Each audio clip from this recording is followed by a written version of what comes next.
السلام علیکم ورحمۃ اللہ وبرکاتہ۔ ترجمہ قرآن کے سلسلے میں آج کل ہم سورہ شورا کا مطالعہ کر رہے ہیں۔ ابھی تک ہم 2 رکوع آیت نمبر 19 تک سمجھ چکے۔ آج انشاءاللہ تیسرا رکوع آیت نمبر 20 سے 29 تک آپ کے سامنے میں پیش کروں گا۔ الحمدللہ رب العالمین والصلاۃ والسلام علی رسول الکریم وعلی آلہ وصحبہ اجمعین، اما بعد۔ فاعوذ باللہ من الشیطان الرجیم، بسم اللہ الرحمن الرحیم۔ رب اشرح لی صدری ویسر لی امری واحلل عقدۃ من لسانی یفقہوا قولی۔ سبحان ربک رب العزت عما یصفون وسلام علی المرسلین والحمد للہ رب العالمین۔ شروع اللہ کے نام سے جو بڑا مہربان نہایت رحم فرمانے والا ہے۔ سورہ شورا پارہ 25 آیت 20۔ جس کا ارادہ آخرت کی کھیتی کا ہو ہم اسے اس کی کھیتی میں ترقی دیں گے۔ مطلب دین پہ عمل کرنے والے رزق کی طرف سے پریشان نہ ہوں۔ رزق کا وعدہ اللہ نے، لگژری کی وجہ سے تو لوگ پریشان ہوتے ہیں، لیکن رزق کا وعدہ اللہ نے کر رکھا۔ جو طالب آخرت ہیں وہ تو چاہتے ہیں کہ ہمیں آخرت ملے، اس کے ساتھ جتنی بھی دنیا مل جائے۔ ایسے ہی دنیا کی جو ترجیح دینے والے سوچتے ہیں کہ دنیا ہمیں پہلے ملے، بس اس کے ساتھ جتنا بھی دین مل جائے۔ جو آج کل حالات ہیں لوگوں کے، ایک نیکی کا اجر جو ہے 10 سے 7 گنا تک بتایا۔ اللہ نے کہا 1 قدم چل کے آؤ، میری رحمت تمہیں 10 قدم چل کے ملے گی۔ لیکن جن کا مقصد صرف دنیا ہوگا، آخرت میں ان کا کوئی حصہ نہیں ہوگا۔ اور جو لوگ آخرت چاہیں گے انہیں آخرت بھی ملے گی اور دنیا میں بھی حصہ ملے گا۔ اور جو دنیا کی کھیتی کی طلب رکھتا ہے ہم اسے اس میں سے ہی کچھ دے دیں گے۔ یہ جو میں کہہ رہا ہوں کہ دنیا کے طلبگار کو دنیا میں سے کچھ دے دیتا ہے اللہ، سب کچھ نہیں، بہت فرق ہے۔ وہاں طلب سے بڑھ کے ملتا ہے جو آخرت کی طلب رکھتے ہیں 10 سے 700 گنا تک، اور یہاں طلب سے گھٹ کے اور آخرت ختم۔ حدیث پاک میں ہے جو اللہ کا رہے اللہ اس کے قدموں میں دنیا کو ذلیل کر کے ڈالتا ہے۔ بس اس کے لیے مخلص ہونا چاہیے۔ رزق کی ذمہ داری اللہ نے لی ہے، پیدا اس نے کیا، رزق بھی وہی دے گا۔ دین کی جد و جہد کی ذمہ داری ہمارے اوپر ہے۔ جو ہماری آزمائش کا معاملہ ہے، اور ہمیں چاہیے کہ ہم جو لوگ کام کر رہے ہیں ان کے لیے بھی رکاوٹ نہ بنے اور خود بھی دین کی بقا کے لیے کام کریں۔ باقی وہ کبھی ہے جب جسے جتنا دینا چاہے اللہ دے دیتا ہے۔ دین کو غالب کر کے اپنے دکھا سکتا ہے، مگر وہ ہمیں آزماتا ہے کہ ہمیں درجے دینا چاہتا ہے کہ ہم اس کے ساتھ کیسے ہیں، اس کے دین کے ساتھ ہماری جد و جہد کیسی ہے۔ ایسے شخص کا آخرت میں کوئی حصہ نہیں۔ مطلب جو صرف دنیا چاہیں گے ان کو ہم دنیا دیں گے جتنی ہم چاہتے ہیں، ساری نہیں، لیکن آخرت میں ان کا حصہ ختم ہو جائے گا، کیونکہ اسی میں وہ الجھا رہتا ہے دنیا میں۔ جیسے فرعون حامان وغیرہ کا مثال قرآن نے دی ہے۔ کیا ان لوگوں نے ایسے اللہ کی شریک مقرر کر رکھے ہیں جنہوں نے ایسے احکام دین مقرر کر دیے ہیں جو اللہ کے فرمائے ہوئے نہیں ہیں؟ مطلب بتوں نے تو دین میں کوئی شریعت نہیں دی۔ اگر دی ہو تو بتاؤ، اب آزمائش ہے، کس کا قانون مانتے ہو؟ یہاں اللہ نے وہی کہا، اگر فیصلے کے دن کا وعدہ قیامت کا مطلب نہ ہوتا، مطلب وقت متعین اللہ نہ کرتا تو عذاب آ جاتا۔ جو مہلت کا فائدہ اٹھاتے ہیں انہیں ڈر نصیب ہوتا ہے، اور جو مہلت کا فائدہ نہیں اٹھاتے وقت نکال دیتے ہیں وہ نقصان اٹھانے والے ہیں۔ تو اللہ نے وہی بات کہی کہ اگر فیصلے کا دن کا وعدہ نہ ہوتا تو ابھی ہی ان میں فیصلہ کر دیا جاتا۔ مطلب یہ ظالم جو ہیں اور یہ دوزخ رسید کر دیے جاتے ہیں۔ یقیناً ان ظالموں کے لیے ہی دردناک عذاب ہے، یعنی کہ دوزخ کا عذاب۔ آیت نمبر 22 آپ دیکھیں گے کہ یہ ظالم اپنے اعمال سے ڈر رہے ہوں گے، لرزہ ترسا ہوں گے، جن کے بوال ان پر واقع ہونے والے ہیں۔ مطلب عذاب جیسے کرونا، سونامی وغیرہ آتے رہتے ہیں، اس طرح کے بوال دنیا میں بھی ان کے پاس آتے ہیں اور آخرت میں بھی ان کو نقصان ہی ہونا۔ اور جو لوگ ایمان لائے اور انہوں نے نیک اعمال کیے، مطلب ایمان لا کے ثابت کر دیا، اخلاص کے ساتھ نیکی کی کہ ہم ایمان والے ہیں، وہ بہشتوں کے باغات میں ہوں گے، وہ خواہشیں کریں گے، اپنے رب کے پاس موجود پائیں گے۔ یہی ہے بڑا فضل۔ مطلب جو لوگ مہلت سے فائدہ اٹھاتے ہیں ان کا ڈر نکل جاتا ہے اور وہ نیکی کرتے ہیں اپنی آخرت کے لیے، لیکن جو وقت نکال دیتے ہیں ان کا ڈر ہی عذاب لاتا ہے۔ یہی وہ ہیں جس کی بشارت اللہ تعالیٰ اپنے ان بندوں کو دے رہا ہے جو ایمان لائے اور سنت کے مطابق نیک عمل کیے۔ تو کہہ دیجئے کہ میں اس پر تم سے کوئی بدلہ نہیں چاہتا مگر محبت رشتہ داری کی۔ مطلب اپنے خاندان والوں سے نبی نے اس ٹائم یہ فرمایا جب وہ مخالفت کر رہے تھے کہ تم میرے رشتہ دار ہو، تم تو میرا انکار نہ کرو، میری اطاعت کرو، اگر دعوت نہ مانو ٹھیک، مگر رشتے تو نہ توڑو۔ وہ تو یہ کہتے تھے نا کہ ہمارا ان کا کوئی رشتہ ہی نہیں تو ہمارے تعلق خراب کر دیا، تو مطلب مجھے نقصان تو نہ پہنچاؤ تاکہ تمہیں آخرت میں کوئی نقصان نہ ہو۔ مطلب تعلق جو ہے رشتہ داری ہے یہ میرا حق ہے، تم تو مجھے بچپن سے دیکھ رہے کہ میں صادق امین کہلاتا تھا، اور اب تم میری بات نہیں مان رہے، میری سچے کلام کو نہیں تم مان رہے جو میں لے کے آیا ہوں۔ تو اللہ نے کہا کہ ان سے کہو کہ یہ رشتہ داریوں کو جو تمہارا حق ہے اسے باقی رکھیں، حق قبول کر لو، اور اس کا بدلہ نہیں چاہتا میں تمہارے سے، مطلب جو میں دعوت دے رہا ہوں بس تمہاری خیر خواہی چاہتا ہوں میں، کیونکہ تم میرے اپنے ہو۔ جو شخص کوئی نیکی کرے ہم اس کے لیے اس کی نیکی میں اور نیکی بڑھا دیں گے،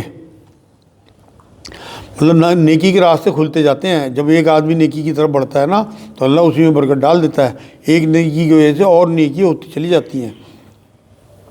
ایمان میں اخلاص ہو تو برکت 10 گنا سے 700 گنا تک، دنیا میں 10 گنا اور آخرت میں 700 گنا، اس سے بھی زیادہ۔ سورہ بقرہ کی آیت ہے۔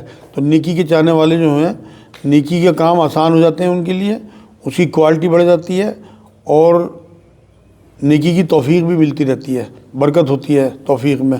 بے شک اللہ تعالیٰ بہت بخشنے والا اور بہت قدردان ہے۔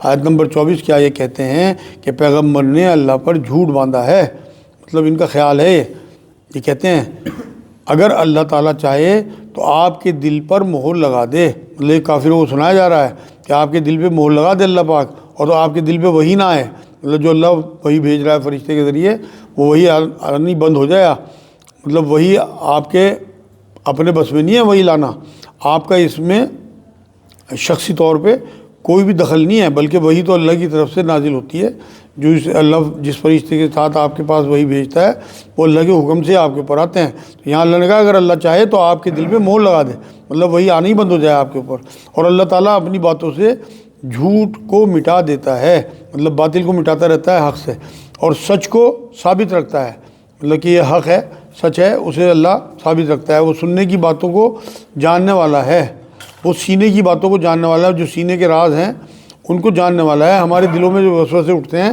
ان تک کا پتہ ہے اسے، ہمارے جو انکانشیس مائنڈ میں چیزیں ہیں اس تک کا اللہ کو پتہ ہے۔ آیت نمبر 25 وہی ہے جو اپنے بندوں کی توبہ قبول فرماتا ہے اور گناہوں سے درگزر فرماتا ہے، اور جو کچھ تم کر رہے ہو سب جانتا ہے، مطلب ہمیں پتہ ہے کہ وہ ہمیں جان رہا ہے، پھر بھی ہم جرت سے گناہ کرتے رہتے ہیں، سب جانتے ہوئے بھی سچی ندامت کی وجہ سے جو توبہ ہوئی تو اسے تو قبول کرتا ہے۔ حدیث میں آخری وقت تک توبہ کی مہلت ہے، کہ سانس جو ہے اگر لڑکھڑے میں ہوگا وہاں بھی آدمی توبہ کر لے تو بالکل اس کی توبہ قبول ہوگی، اور توبہ کی اللہ انتظار میں رہتا ہے اور خوش ہوتا ہے توبہ سے۔ ایک میرے واقعہ یاد آ رہا کہ ایک بار نبی اکرم صلی اللہ علیہ وسلم نے واقعہ سنایا کہ توبہ سے اللہ ایسا خوش ہوتا ہے جیسے ایک آدمی اپنے ساز و سامان کے ساتھ سواری اونٹ یا گھوڑے پہ اس کا سامان لدا ہوا ہو اور صحرا میں ہو، اور تھوڑا سا سستانے کے لیے کہیں کو لیٹ جائے پیڑ کے نیچے، اور جب اس کی آنکھ کھلے تو دیکھے کہ اس کی سواری غائب ہے، وہ بہت پریشان کیونکہ اس کا تو غلہ کھانا پینا دور دور تک صحرا، تو وہ تھک ہار کے دوبارہ سے اپنا ڈھونڈ ڈھانڈ کے اپنی سواری کو لیٹ جاتا ہے، اور جب اس کی دوبارہ آنکھ کھلتی ہے تو وہ دیکھتا ہے کہ سامنے میری سواری کھڑی ہے، تو وہ مارے خوشی کے اس کے منہ سے نکلتا ہے کہ تو میرا بندہ اور میں تیرا اللہ، میں تیرا رب ہوں، مطلب جوش میں اور خوشی میں، تو اللہ اس سے ایسا خوش ہوتا ہے اللہ توبہ سے جیسے وہ بندہ اپنی سواری کو دیکھ کے خوش ہوا۔ آیت نمبر 26 اے ایمان والو اور نیکوکار لوگوں کی سنتا ہے اللہ پاک، اور انہیں اپنے فضل سے اور بڑھا کر دیتا ہے، اور کفار کے لیے سخت عذاب ہے، مطلب اپنی شان سے اللہ بڑھا چڑھا کے دیتا ہے۔ دعائیں قبول کرتا ہے، جب چاہے اسے پکارو، دن ہو رات ہو، رات کو تو حدیث پاک ہے کہ وہ روز پہلے آسمان پہ آ کے ندائے لگاتا ہے، صدائے لگاتا ہے کہ ہے کوئی میرے سے مانگنے والا جسے میں دوں، تو توبہ قبول کرتا ہے اور توبہ سے اس سے زیادہ خوش ہوتا ہے۔ جیسے میں نے آپ کو واقعہ سنایا تو ضرور توبہ کریں گے نہیں، یہ تو استغفار کا مہینہ ہے، اس میں اتنی بخشش کرتا ہے اللہ پاک، تو ہم جتنا مانگیں گے روزے دار کے لیے وہ جو ٹائم اس کا بتایا افطاری کا وہ تو ہے ہی قبولیت کا، ویسے وہ روزے دار کے لیے ایک روایت میں پورا وقت جب سے اس کا روزہ شروع ہوا اور جب تک اس کا افطار ہو دعاؤں کا ٹائم ہے. آپ دن بھر جتنی مرضی دعائیں مانگ سکتے ہیں. زیادہ سے زیادہ استغفار کریں. استغفار بھی اللہ کی ایک نعمت ہے ہمارے لیے کہ اس نے ہمیں ایک ایسی چیز دے دی جو ہمارے پچھلے گناہوں کو دھوتی رہتی ہے. اگر اللہ تعالیٰ اپنے سب بندوں کی روزی فراخ کر دیتا تو وہ زمین میں فساد برپا کر دیتے.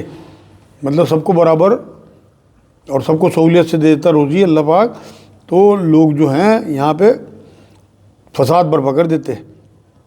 مطلب کم زیادہ روزی جو ہے اس میں مشیت ہے اللہ کی. سب کو رزق جو ہے کشادہ دیتا اگر اللہ پاک، تو سرکشی پھیل جاتی دنیا میں. کیونکہ ابھی تو محنت مشقت کے بعد روٹی ملتی ہے، تب اتنی سرکشی ہے. اگر سہولیت ہو تو کیا حال ہو. اللہ دے کر لے کر سب طریقے سے آزماتا ہے کہ آسان ہمارا حساب ہو، لیکن جنہیں مسلسل ملتا رہتا ہے ان کی غفلت کے امکان زیادہ ہیں. یہ وہ خطرے کی بات ہے. سورہ زخرف میں بھی آئے گا، گھر کی پیڑیے اللہ سونے چاندی کی بنا دیتا اگر یہ خطرہ نہ ہوتا کہ ایمان والے جو ہیں وہ اپنے ایمانوں سے پھر جائیں گے. قرآن کی آیت ہے، یہ آگے آئے گی سورہ زخرف میں آنے والی ہے صورت. تو یہاں اللہ نے وہی بات کہی کہ لوگوں کو جو ہے کم زیادہ روزی دینا میری اپنی مشیت کا معاملہ ہے. تو زمین میں فساد برپا کر دیتے، لیکن وہ اندازے کے ساتھ جو کچھ چاہتا ہے نازل فرماتا ہے. مطلب اس کی اپنی مشیت ہے، جتنی ضرورت ہو. اگر پورے آلو ایک بار میں اتار دے قیامت تک کے تو یہاں لوگ دب کے مر جائیں. پورا پانی ایک ساتھ اتار دے آسمانوں سے تو لوگ جو ہیں وہ بہہ کے ختم ہو جائیں. تو اس لیے ہر ایک کو اندازے سے ہر چیز کو اتارتا ہے. آسمانوں سے غلہ ہو، ہوا ہو، پانی ہو، مطلب اس کی اپنی مشیت ہے کہ کسے کب کیا چیز دینی ہے، کون سے علاقے میں کیا چیز برسانی ہے. وہ اپنے بندوں سے پورا خبردار ہے اور خوب دیکھنے والا ہے. مطلب اپنے بندوں کے لیے کیا چیز بہتر ہے. اللہ 70 ماؤں سے زیادہ محبت کرنے والا ہے، تو اسے پتہ ہے کس کے لیے کیا چیز بہتر ہے، وہی اسے عطا فرماتا ہے. اللہ کبھی غلط نہیں کرتا. جو میرے استاد ہیں، میں نے کئی بار آپ کو ان کا نام لیا ہے، اشفاق صاحب ہیں پاکستان کے. وہی کہتے تھے کہ دیکھو کتنے بڑے بڑے گناہ کر لینا لیکن کبھی اللہ کے لیے نیگیٹو تھاٹ نہ لانا. وہ کبھی غلط نہیں کرتا اللہ پاک. واصف صاحب میرے ایک اور استاد ہیں، وہی کہتے ہیں اللہ جو کرتا ہے ٹھیک کرتا ہے، اللہ کبھی غلط نہیں کرتا. جو کرتا ہے اللہ کرتا ہے، اللہ جو کرتا ہے ٹھیک کرتا ہے. ان کا جملہ اس طرح ہے پورا. آیت نمبر 28، اور وہی ہے جو لوگوں کی نا امید ہو جانے کے بعد بارش برساتا ہے اور اپنی رحمت پھیلا دیتا ہے. مطلب جو لوگ مایوس ہو جاتے ہیں، گمراہ تھے، اللہ نے جو ہے وہ بارش کی شکل میں قرآن اتارنا شروع کر دیا اور رحمت پھیلا دی. رحمت عام ہو جاتی ہے بارش کے برسنے سے، کھیتی لہرا جاتی ہے. اسی طرح سے قرآن کے آنے کے بعد لوگوں کے دل جو ہیں وہ ایمان سے لہلرا گئے کھیتی کی طرح سے. وہی ہے کارساز اور قابل حمد و ثنا. آج کی آخری آیت، اور اس کی نشانیوں میں سے آسمان اور زمین کی پیدائش ہے اور ان میں جانداروں کا پھیلانا ہے، اور اس پر بھی قادر ہے کہ جب چاہے انہیں جمع کر دے. مطلب اس آیت سے لگتا ہے کہ آسمانوں میں بھی جاندار یا مخلوقات ہے. کیسی مخلوق ہے یہ صرف اللہ ہی کو پتہ ہے. جب چاہے آسمان میں فرشتے یا دیگر مخلوق جو ہے اور زمین پہ جتنے بھی جاندار ہیں سب کو اکٹھا کر دے، مطلب ان کے بیچ سے پردے ہی ہٹا دے. یہ بھی اس کی نشانی ہے. اور اللہ قادر ہے کہ جب چاہے انہیں جمع کر دے. مطلب چاہے آسمان میں پھیلے ہو، چاہے زمین میں پھیلی مخلوق ہو، سب کو اللہ چاہے تو جمع کر سکتا ہے. وہ ہر چیز پہ قادر ہے. یہ آج الحمدللہ تیسرا رکوع سورہ شورى کا پورا ہو گیا.